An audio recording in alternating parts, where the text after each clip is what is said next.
Ça y est, bienvenue dans notre camp d'entraînement business. Donc, c'est notre dernière semaine, notre marathon jusqu'à vendredi. Hier, nous avons eu droit au copywriting, lundi au pitch. Aujourd'hui, nous allons avoir notre jeu de rôle sur le closing.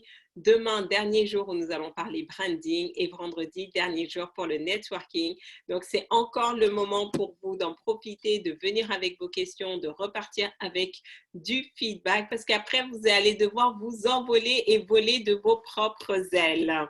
Donc, pour les personnes qui se connectent pour la toute première fois, je suis Farida Kadiri, je suis entrepreneur, business et master coach. Et ces 5 derniers mois, j'ai vraiment eu un énorme plaisir de vous accompagner jour après jour à développer vos compétences business et vous permettre vraiment de passer du mindset de la salariée au mindset de la femme d'affaires. Donc, si vous avez manqué ou si vous avez envie de revoir, sachez que tout est en ligne. Tout ce que vous avez à faire, c'est aller sur ma chaîne YouTube, Farida Kadiri, abonnez-vous et regardez les différents épisodes. Moi, ce que je vous conseille, la stratégie, parce qu'on a enregistré plus de 155 épisodes, donc ça peut être on peut se sentir un peu dépassé. L'objectif n'est pas de réécouter les 155 épisodes. Nous, ça nous a pris 5 mois pour tout enregistrer jour après jour après jour à raison de 2 coachings laser par jour. Mais par contre, c'est vraiment identifier quelle est la compétence dans laquelle vous êtes la moins à l'aise. Est-ce que c'est le pitch? Est-ce que c'est le copywriting? Est-ce que c'est le closing? Est-ce que c'est le branding? Est-ce que c'est le networking? En prendre une et écouter tous les épisodes de cette série-là. Et vous allez voir que ça va avoir beaucoup plus d'impact parce que vous allez booster cette compétence et quand vous allez maintenant vous sentir bien à l'aise, confortable, que vous maîtrisez tous les rouages, vous passez à une autre compétence. Et pour celles qui veulent aller plus loin, on a carrément donc l'accélérateur muscler ses compétences business où donc là dans le programme de formation, on va un cran supérieur et ça vous permet vraiment d'approfondir des concepts et tout. Voilà, ça c'est un autre niveau, mais c'est normal. C'est le programme payant qui va vous permettre vraiment de bien vous préparer pour cette rentrée. Donc aujourd'hui, avant qu'on démarre par les jeux de rôle, j'aimerais savoir si vous avez des questions sur le closing. Quelles sont les principales objections? Est-ce que vous êtes à l'aise avec cette notion-là ou au contraire, sur quel point vous aimeriez que je revienne? Et ensuite, on va lancer le jeu de rôle.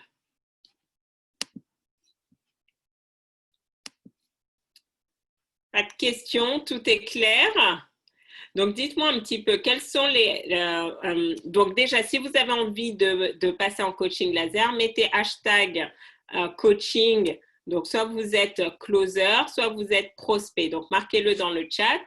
Et aussi, marquez dans le chat quelles sont les objections récurrentes que vous recevez, que je puisse donner du feedback un petit peu et vous montrer différentes astuces justement pour lever ces objections.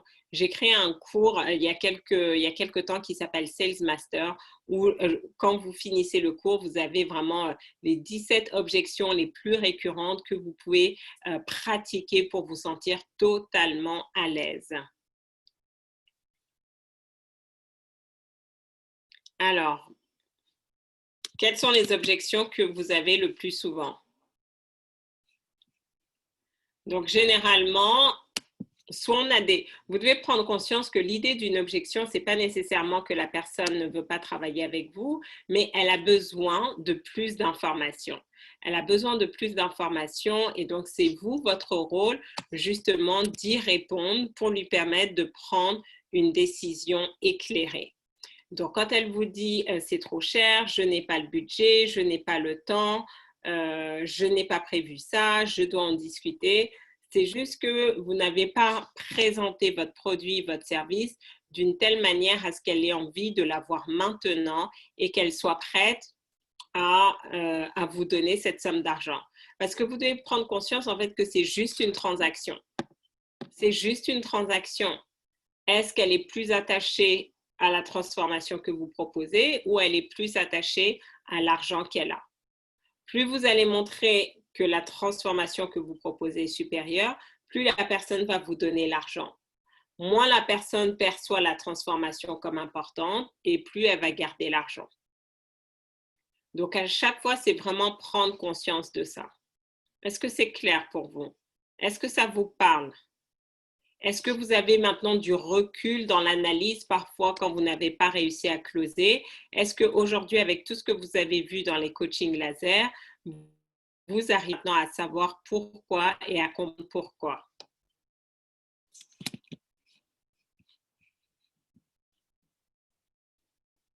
Les clients qui refusent de signer le mandat.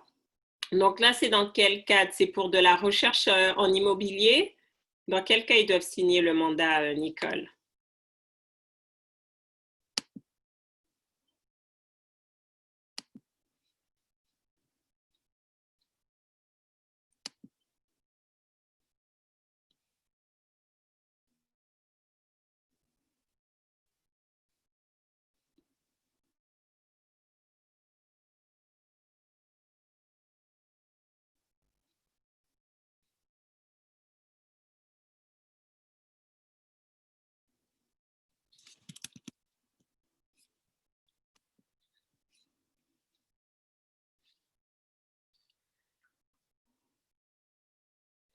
Jusqu'à aujourd'hui, je n'ai pas vraiment d'objection, mais j'oublie de creuser après la séance découverte pour ouvrir la possibilité de proposer mon offre. Je comprends mieux pour le temps et le prix pour faire valoir la valeur de la transformation et les bénéfices.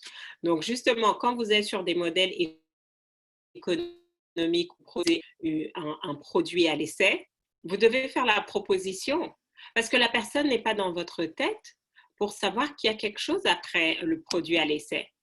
Donc, si vous ne proposez pas, la personne ne va pas savoir. Donc, c'est votre rôle, c'est votre responsabilité de le dire, bon, bah, très bien, est-ce que vous avez aimé cette session d'essai? Pourquoi? Est-ce que vous aimeriez en avoir plus? Et donc, si oui, vous lui expliquez maintenant quels sont les moyens de continuer à travailler avec vous.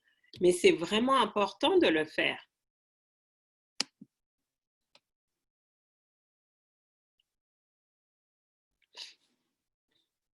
Parce que sinon, vous n'allez pas, comment dire, rien ne va se passer. Si on ne sait pas la personne, sauf si la personne sait exactement ce qu'elle veut. Donc moi, parfois, je peux me retrouver, je demande aux personnes, bon, ben, vous avez un produit qui correspond à ça et tout. Ils vont me dire oui, ils vont me dire non. Et là, je vais dire, mais comment ça se fait? Et donc, c'est vrai que comme je suis business coach, maintenant, c'est de me dire, ben non, quand tu fais ça, la suite logique, c'est ça, ça, ça. Mais la plupart des gens ne vont pas avoir ce réflexe-là parce qu'ils vont se dire, bon, bah, si on ne m'a pas proposé, c'est que ça n'existe pas.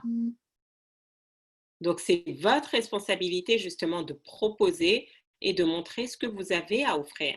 La question maintenant, c'est qu'est-ce qui fait que quand tu as fini ta session d'essai, tu n'oses pas proposer les 6 séances derrière, tu n'oses pas creuser, tu n'oses pas aller plus loin. Et donc, quand tu vas comprendre ça, tu vas pouvoir travailler dessus pour pouvoir le faire maintenant.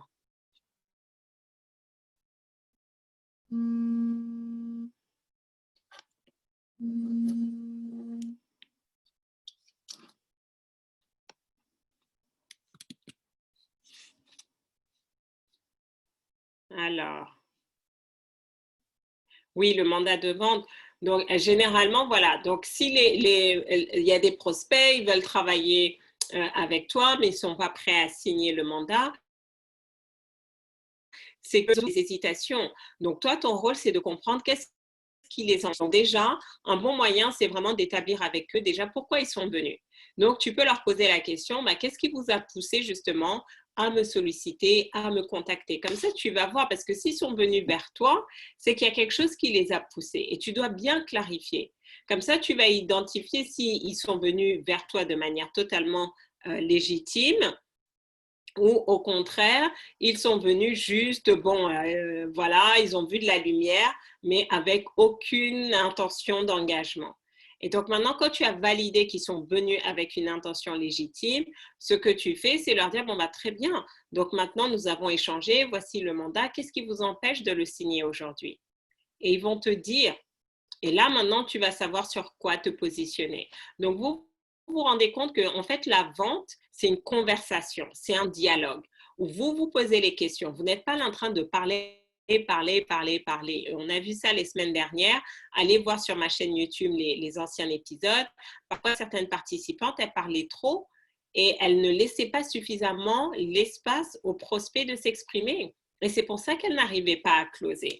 Donc, votre rôle pour vous, c'est vraiment d'être là, de poser les questions, de clarifier et laisser le prospect répondre et vous dire. Et à partir de là, maintenant, vous allez pouvoir guider.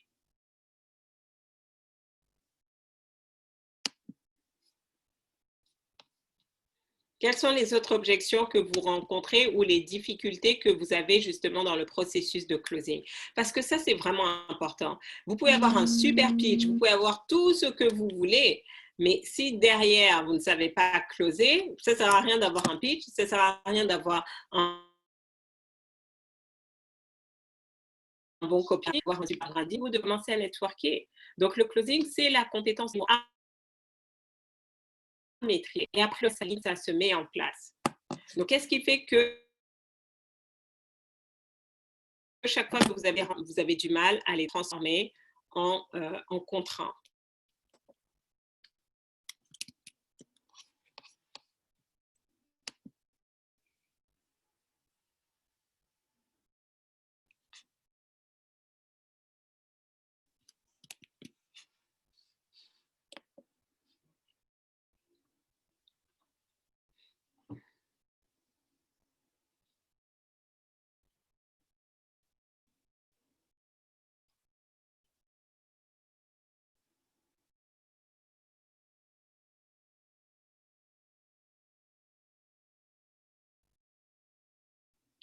Donc, souvent, il y a la fameuse question, je dois y réfléchir ou je dois en parler avec mon conjoint.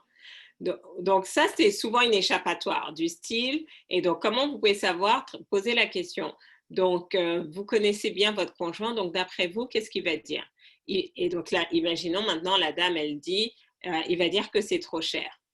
Donc, vous savez que comment il peut dire que c'est trop cher puisqu'il n'était même pas là et qu'il ne sait pas. Donc, qu'est-ce qu'elle est en train de dire? Elle est juste en train d'utiliser son mari comme excuse pour dire que le programme, c'est trop cher. Donc, ce n'est pas son mari qui va dire que c'est trop cher, c'est elle qui le dit. Donc, si c'est trop cher pour elle, effectivement, ça ne va pas le faire. Maintenant, vous savez que vous avez l'objection et que c'est sur ça que vous devez travailler, que pour elle, c'est encore trop cher. Et donc, vous devez absolument creuser parce que sinon, vous allez vous laisser embarquer et vous n'allez jamais closer parce que vous n'avez pas compris où était la réelle objection. La réelle objection, ce n'était pas le mari. La réelle objection, c'était que c'est encore trop cher pour votre prospect.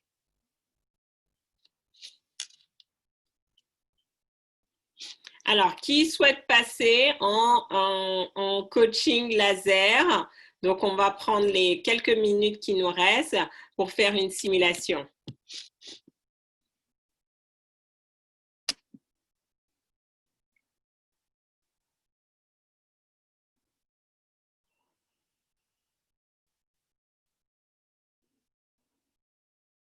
Je n'ai pas le budget, c'est cher. Oui, ça, c'est vraiment ça. Et donc, vous devez permettre à votre prospect de reformuler cette notion de c'est cher. Qu'est-ce que ça veut dire c'est cher? Et donc, pose la question en fait, c'est-à-dire c'est cher. Et vous allez voir que la personne va vous expliquer qu'est-ce qui est cher. Et en fait, souvent, c'est pas que c'est cher, c'est que la personne n'a jamais imaginé investir une telle somme. Les gens ont peur de sortir l'argent parce qu'on n'a pas été habitué à investir. On n'a pas été habitué à dépenser. Est-ce que vous vous rendez compte que les seules choses où on nous pousse à dépenser, c'est pour de la consommation? Mais dès que ce sont des choses qui doivent améliorer la qualité de notre vie de manière significative, on n'a pas nécessairement l'habitude. Donc, il y a tout un travail de pédagogie qui va permettre justement tout un travail de pédagogie pour permettre aux prospects de se sentir beaucoup plus à l'aise avec l'argent et montrer la valeur. Donc, quand la personne vous dit c'est trop cher, c'est à vous de montrer la valeur de ce que vous proposez, la transformation. Donc, tout à l'heure, lors du SLM, et vous pourrez écouter ça sur Facebook, une des participantes qui était dans mon programme Transformer sa vie, TSV, vient de nous annoncer qu'elle a manifesté son objectif qui était d'avoir la demande en mariage de son compagnon. Donc, c'est quelque chose qu'elle projetait dans les mois et ça s'est fait vraiment dans le processus. Donc, quelqu'un qui va me dire, oui, mais Farida, mais ton programme TSV, il est cher. Donc, imaginons maintenant que la personne ait un objectif similaire de relation sentimentale. Je vais lui dire, il est cher par rapport à quoi? Aujourd'hui, tu as cet argent, mais ce que tu veux, c'est la relation. Si tu n'as pas la relation dans les prochains jours, dans les prochaines semaines, qu'est-ce qui va se passer pour toi? Tu vas continuer à être seule, tu vas continuer à être malheureuse, etc. Alors que si tu me donnes cet argent, tu vas, en échange, je vais te donner des informations, un environnement qui va te permettre de retrouver ta joie, ta sérénité et de manifester ton âme sœur. Qu'est-ce qui est plus important? D'argent que tu as dans ta poche ou être enfin dans une relation amoureuse épanouissante qui va mener au mariage? Donc, on voit que la question, ce n'est plus une question de chair, c'est une question de qu'est-ce qui est plus important pour toi? Quelle est la priorité pour toi? Garder ton argent ou être heureuse? Et donc là, tout ce que j'ai à faire, c'est lui montrer, ben voilà, notre participante, elle était dans cette situation, elle voulait ça, elle a mis en application et c'est ce qu'elle a manifesté. Elle ne s'y attendait même pas. Elle ne s'y attendait même pas. Mais elle a suivi le processus. Et donc, c'est là où vous allez voir si la personne est vraiment prête à vivre ses rêves. La personne va dire oui. Si la personne n'est pas prête, elle va dire non parce qu'elle va rester dans la peur. Et vous ne pouvez pas forcer quelqu'un qui a peur. Et c'est OK.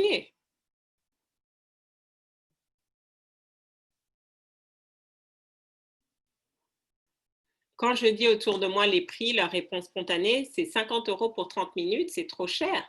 Et donc, un bon moyen de répondre, c'est de dire non, c'est peut-être cher pour toi, mais j'ai des clients qui m'achètent à ce prix-là. C'est vraiment important hein, parce que tout à l'heure, c'est ce dont on parlait dans la puissance de la parole et comment se préserver des pensées négatives. C'est vraiment de dire ça. Non, c'est cher pour toi, mais moi, j'ai des clients qui m'achètent à ce prix-là. Donc, dès l'instant, et pour moi, c'était ça ma règle. Dès l'instant qu'un client qui m'achète à ce prix-là, c'est que ce n'est pas cher. Tout ce que j'ai à faire, c'est me positionner en face de ces clients qui veulent m'acheter ça. Et ça fait toute la différence. Donc, ne laissez pas les gens projeter sur vous leurs croyances limitantes. Ça, c'est vraiment important. Ça, c'est vraiment important. Donc, je pense, attendez, j'ai vu, parce qu'il y a pas mal de choses sur Facebook. C'est vrai que je me rends compte que beaucoup de gens ne voient pas pourquoi ils devraient dépenser pour se faire accompagner. Oui, parce qu'en fait, tu te focalises sur l'accompagnement. L'objectif, si vous êtes dans l'accompagnement, ne vous focalisez pas sur l'accompagnement. Moi, je ne vends pas l'accompagnement, je vends la transformation. Donc, quelqu'un qui vient, c'est d'ailleurs le nom de mon programme, c'est transformer sa vie. Donc, la personne qui vient, elle ne veut pas être accompagnée, elle veut avoir une transformation dans sa vie, que ce soit une transformation de son corps, que ce soit une transformation de ses relations, que ce soit une transformation de sa carrière, de ses finances, de son entreprise, de sa vie de manière générale. Donc, moi, mon rôle, et c'est ça en fait, quand vous êtes dans la conversation avec votre prospect, votre rôle est de comprendre quel type de transformation la personne veut et lui dire, ben voilà, pour que tu puisses accéder à cette transformation-là, ben voilà ce que tu dois laisser en échange. C'est juste ça. C'est juste ça. Augmenter le montant des commissions. Oui, donc, et donc tout ce que vous devez négocier, même si c'est des pourcentages dans les contrats de vente et tout, le plus important, montrez toujours l'intérêt pour le prospect. Montrez l'intérêt, montrez ce qui va se passer pour lui grâce à ça.